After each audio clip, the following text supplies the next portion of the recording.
Did you really think you could just move your parents into our home without asking me, Ryan? I asked, my voice shaking with a mix of anger and disbelief.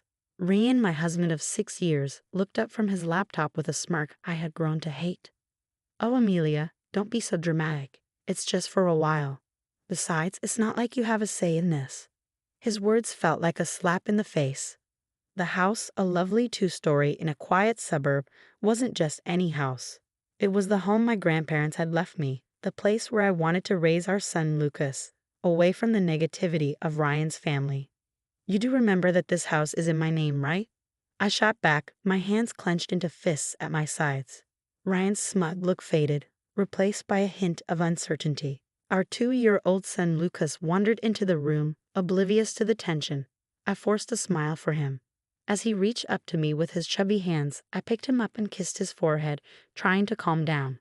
I'm not okay with this, Ryan. Your parents have never respected me or our space. Why now? I asked, trying to keep my voice steady. Ryan shrugged, his indifference making me even more frustrated. Their family, Amelia. You wouldn't understand. Family. The word echoed in my mind mockingly.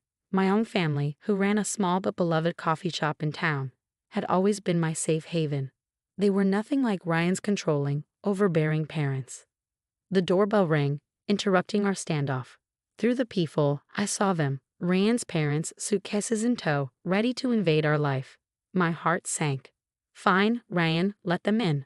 But this isn't over, I said angrily, handing Lucas to him before opening the door. Amelia, darling, cooed Ryan's mother as she swept past me without a second glance. His father followed, a stern man who'd barely acknowledged me since our wedding day.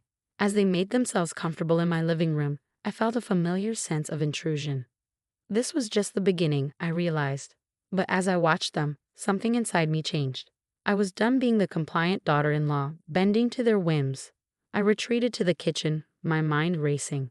This was my home, my sanctuary, and I was ready to fight for it.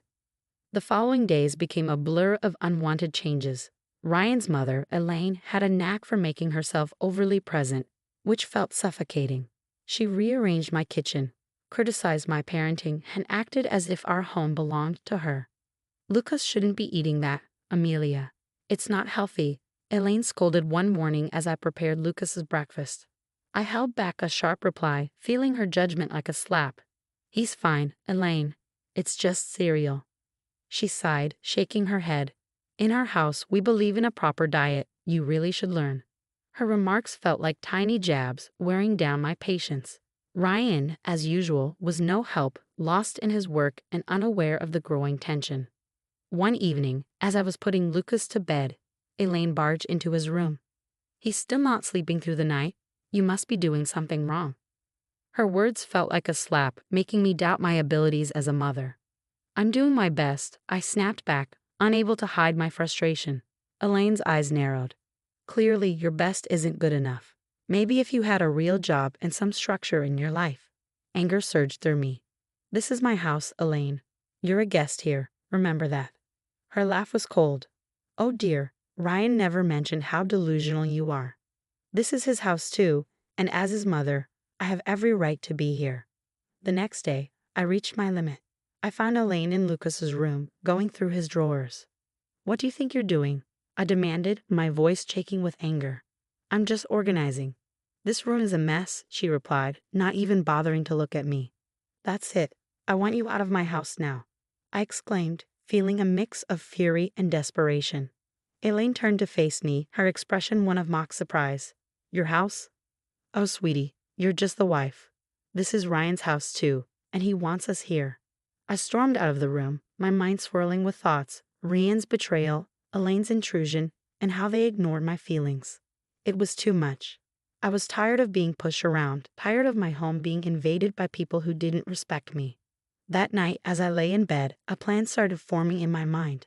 I was going to take back control of my life, my home, and my son's future. Ryan and his parents had crossed a line, and it was time for them to realize I wouldn't be their doormat anymore. The fight was just beginning, and I was ready. A few days later, Ryan dropped a bombshell during an already tense dinner. My parents need to stay with us longer. Their house is undergoing renovations, he said casually, as if it were no big deal. I felt my anger rise. Longer? Ryan, we never talked about them staying here in the first place. He shrugged, avoiding my eyes. It's just for a few more weeks. What's the problem? The problem? Your mother treats me like I don't belong in my own home. I snapped, frustration boiling over. Elaine, overhearing us, chimed in with her usual condescending tone. Amelia, you're overreacting. We're family. You should be more understanding. That night, sleep escaped me. Their words kept replaying in my mind, fueling a growing determination. I wasn't going to let them control me anymore. It was time to take a stand. The next morning, I called my brother Alex, who had always been there for me. They're taking over my life, Alex. I can't handle it anymore. I confessed, holding back tears. Alex's voice was strong and supportive. Amelia, you have to stand up for yourself. Don't let them push you around. It's your house, your rules. His words gave me the courage I needed. I decided to talk to Rayan, but this time, I would be prepared. I gathered evidence of Elaine's bossy behavior, the rearranged kitchen, the disrupted routines, her constant rude comments. The day of confrontation came. I waited until Elaine and Ryan were in the living room. We need to talk. Now, I declared, my voice steady despite the turmoil inside me. Ryan looked up, taken aback by my tone. What's going on, Amelia? It's about your parents, Ryan. Their constant interference, their disrespect for my boundaries. It stops today, I declared, holding up my list of complaints. Elaine scoffed. This is ridiculous. We're just trying to be helpful. Helpful? By undermining me all the time, by treating me like I don't matter in my own home. I shot back, my frustration boiling over. Ryan squirmed. Amelia, they're my parents. We can't just ask them to leave. No, Ryan. They're guests in my home, and they've stayed too long. Either they go, or I do with Lucas, I stated firmly, my determination clear. The room fell silent, my words hanging in the air. I saw Ryan's realization, but it was Elaine who spoke first. You wouldn't dare, she spat, her mask slipping. Try me. I won't regret standing up for myself, I retorted, my voice filled with determination. That night, Ryan's parents packed their bags. As they left, Elaine shot me a hateful look. You'll regret this, Amelia, she warned. But as the door closed behind them, I felt a weight lift off my shoulders. It was the first step in taking back control of my life, and I was prepared for whatever challenges lay ahead. The days after Elaine and her husband left were strangely quiet. Ryan's attitude towards me became cold and distant, our interactions minimal and strained. Yet, I found comfort in the peace of my home and the joyful laughter of Lucas. One evening, as Lucas played with his toys, Ryan announced, I have to go on a business trip. I'll be gone for a few weeks. His tone was indifferent, as if our troubled relationship had taken a backseat to his work. Fine, I replied sharply, barely able to hide my relief at the thought of his absence. After Ryan left, the atmosphere in the house shifted, feeling liberating. I started undoing the changes Elaine had made, each adjustment feeling like a small victory. But the real turning point came when I stumbled upon a series of emails on Ryan's laptop, left carelessly open.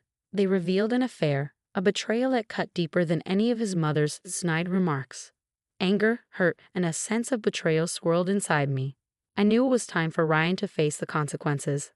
I began planning my next moves meticulously, each step aimed at making Ryan and his family answer for their deceit and manipulation. First, I secured my financial and legal position. I contacted a lawyer, explained my situation, and started the divorce proceedings. Then I focused on the house, a symbol of my grandparents' legacy and my independence. I reached out to a real estate agent. I want to sell the house quickly and quietly, I told her. She was surprised but could sense the urgency in my voice. Are you sure about this, Amelia? Selling the house is a big step, she warned. I've never been more certain, I replied, fueled by a mix of betrayal and newfound determination. The house went on the market and offers came in quickly. The idea of Ryan returning to find his control gone brought a bittersweet satisfaction. In the midst of all this, I leaned on my family for support. My parents were shocked by Ryan's actions and stood by me and Lucas. We're here for you, no matter what, my father assured me. Watching Lucas play, unaffected by the chaos, I silently promised to shield his happiness. Ryan's return was inevitable, but I was no longer the same person he left. Armed with truth and a plan, I was ready to confront him and take back my life. The day Ryan returned was heavy with tension. I had played out this moment in my head countless times, imagining every possible scenario. Yet my heart raced as I heard his key turn in the lock. "Amelia, I'm back," Ryan called out, his voice filling the now unfamiliar space. I stepped out from the kitchen, my stance firm. "Welcome home, Ryan. We need to talk." He glanced around, noticing the changes I'd made. "What's going on? The house looks different." I didn't falter. "I sold the house, Ryan. It's no longer ours." Disbelief washed over his face. "You did what?" "You can't just sell our house without telling me." "It's my house, Ryan. And after what I found out, I don't think you get a say anymore," I said, my voice steady but tinged with simmering anger. He scoffed, trying to regain control. "What are you talking about?" "The affair, Ryan. I know everything," I revealed, watching as his facade crumbled. His attempt to deny it was feeble and short-lived. "Amelia, it's not what you think." "I think it's exactly what it looks like. You betrayed me, our family," I retorted, the hurt clear in my voice. Rand's expression shifted from shock to anger. "You're overreacting. We can fix this." "There's no we anymore, Ryan." "I filed for divorce," I declared, handing him the papers. The ensuing conversation was a blur of accusations and denials. But I stood my ground. The man I married was gone, replaced by a stranger driven by selfish desires. As he stormed out, vowing to contest the divorce, I felt a mix of freedom and apprehension. I had taken the first step toward a new life, but the fight was far from over. In the following weeks, our situation became public. Ryan's once imposing parents were now entangled in their son's mess. Their attempts to reach out were met with silence. I had cut ties with them, focusing solely on Lucas and finalizing the divorce. The day of the court hearing arrived. Ryan looked defeated, the consequences of his actions finally sinking in. As the judge granted the divorce and custody of Lucas to me, I felt a sense of justice. Ryan's plea for reconciliation after the hearing fell on deaf ears. "You made your choice, Ryan. Now you have to live with it," I said, turning away from him for the last time. News of our divorce and Ryan's affair spread, tarnishing his reputation and relationships. His once proud and judgmental parents found themselves shunned by those who had once respected them. Walking out of the courthouse holding Lucas's hand, I realized this wasn't just an end, but a new beginning, a chance for me and my son to start fresh, free from deceit and manipulation. The future was uncertain, but it was ours to shape. Life after the divorce felt like stepping out of a long, dark tunnel into the light. I had regained control not just of the house, now sold, but of my life. Lucas, unaware of the grown-up troubles, flourished in the love and stability I provided. My days were busy but fulfilling, focused on rebuilding our lives and running the coffee shop, my sanctuary. The shadow of Ryan and his parents lingered, casting a pall over my life. One day, as I was closing the shop, Ryan appeared, looking disheveled and desperate, a stark contrast to the composed man I had once known. "Amelia, please, I need to talk to you," he pleaded, his eyes searching mine for a glimmer of the compassion we once shared. I hesitated, torn by conflicting emotions. "What do you want, Ryan?" "It's about the alimony and child support," he began, his voice filled with embarrassment. "I can't afford it. I lost my job because of the scandal. And my parents? They're struggling too." His words hit me like a cold shock. "That's not my problem, Ryan. You made your choices and now you have to face the consequences." "But Amelia, I have nothing left. Please, for old time's sake," he begged, his voice breaking with despair. I felt a pang of pity, but it was quickly overtaken by the memory of his betrayal. Old time's sake. Those times are gone, Ryan. You should have thought about the consequences before you cheated and lied. I turned to leave, but his next words stopped me in my tracks. "I'm sorry, Amelia. Truly, I am. I was a fool and I ruined everything. Please help me." For a moment, I glimpsed the man I once loved, vulnerable and regretful. But the pain he had caused was too deep, the betrayal too raw. "I'm sorry, Ryan, but I can't help you. You need to figure this out on your own," I said firmly, closing the chapter of our shared past for good. As I walked away, leaving Ryan standing alone, I felt a sense of closure. The journey had been painful, filled with betrayal and heartache, but it had led me to a place of strength and independence. Life moved on. Lucas grew, his laughter and curiosity bringing joy to our home.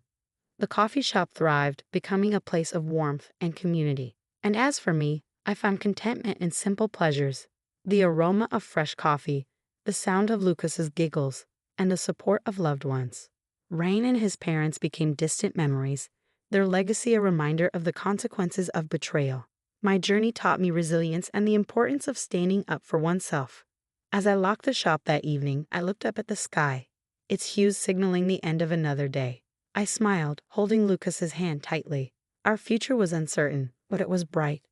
We were moving forward, step by step, into a new